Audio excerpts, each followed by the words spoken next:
বদলাই ফেলবো, সব বদলাই ফেলবো ইনশাআল্লাহ। রাষ্ট্রকে লুটেপুটে খাওয়া এটা কোন দেশপ্রেমিক মানুষের কাজ হতে পারে না। আমরা যেদিন বিদায় নেব এক পয়সা আমাদের বাঁটবে না। আমরা যারা উপদেষ্টা, প্রধান উপদেষ্টা থেকে আমি পর্যন্ত, আমরা রাষ্ট্রকে হিসাব দিচ্ছি আমাদের সম্পত্তি কত আছে, আমরা কতদিন আছি সেটা আল্লাহ তাআলা ছাড়া কেউ জানেন না। তবে 90 দিনের একটা কয়েদ ছিল যে উইদিন 90 ডেজ আমরা নির্বাচন দিয়ে দায়িত্ব হস্তান্তর করব, কিন্তু 90 দিনের ভিতরে আমরা পারবো না, কারণ আইন শৃঙ্খলা এখনো সম্পূর্ণ নিয়ন্ত্রণে আসে নাই, অর্থনীতি ভঙ্গুর অবস্থায়।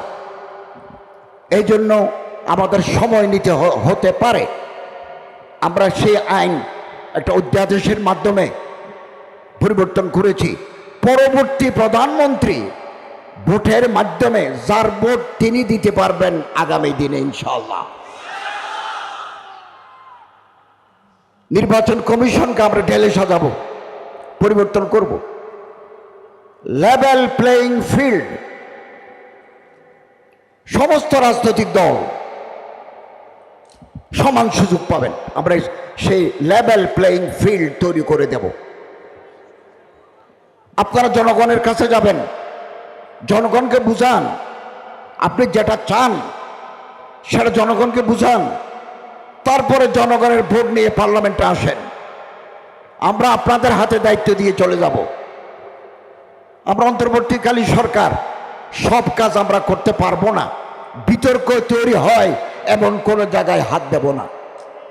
এবার আপনারা জনগণের ম্যান্ডেট নিয়ে আসেন, এবার আপনারা সরকার গঠন করেন, আপনারা যা চান তা করতে পারবেন, but you have mandated by the people, you have taken mandate from the people। আপনার জনগণের কাছ থেকে রাষ্ট্র পরিবর্তন করার দায়িত্ব নিয়েছেন, আপনারা করতে পারেন। আমরা কিন্তু পলিটিক্যালি ইলেক্টেড নই, আমরা একটা অন্তর্বর্তীকালীন সরকার, একটা বিপ্লবের মাধ্যমে ছাত্র জনতার আন্দোলনের ফলশ্রুতিতে এই সরকার আসছে, আমরা দায়িত্ব নিয়েছি। এবং দীর্ঘদিনের ঝঞ্ঝাল এগুলো পরিষ্কার করতে আমাদের সময় লাগবে।